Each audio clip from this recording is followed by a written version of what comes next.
নিয়ে নিলাম রুই মাছের মাথা, এর সঙ্গে সবজি দেব পেঁপে, আলু, স্বাদ মতো নুন, পরিমাণ মতো হলুদ।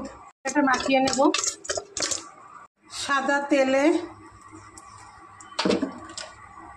বড়িগুলো ভেজে নেব, মাছের মাথা ভেজে নেব।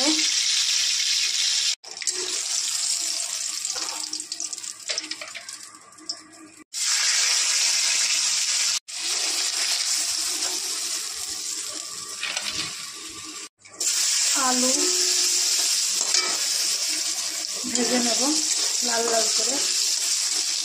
শুকনো লঙ্কা কাঁচা লঙ্কা দুটোই দিয়ে দিলাম। জিরে ফোড়ন দিলাম, গোটা জিরে।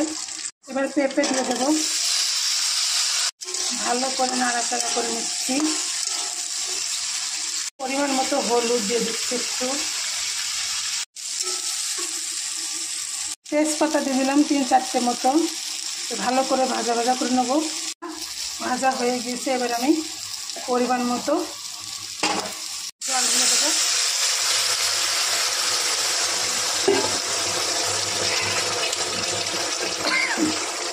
স্বাদ মতো নুন, পরিমাণ মতো হলুদ, কয়টা রসুনের কোয়া দিয়ে দিলাম, একটু আদা বাটা, বড়ি আর মাছের মাথাটা দিয়ে দিলাম।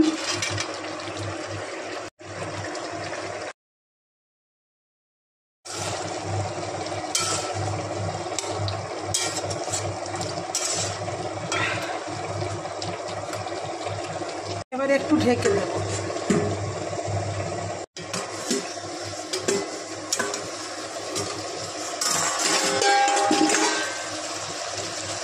আমার হাতে বানানো মশলা একটু দিয়ে দিলাম, একটু মিষ্টি আর দেবো একটু পোস্ত।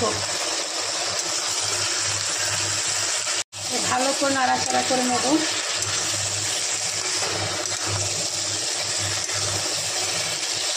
আপনারা এভাবে ট্রাই করবেন এবং আমার চ্যানেলটিকে সাবস্ক্রাইব করবেন। আমার চ্যানেলের নাম হাই চন্দনা ইউটিউব চ্যানেল। সবাই ভালো থাকবেন, ধন্যবাদ।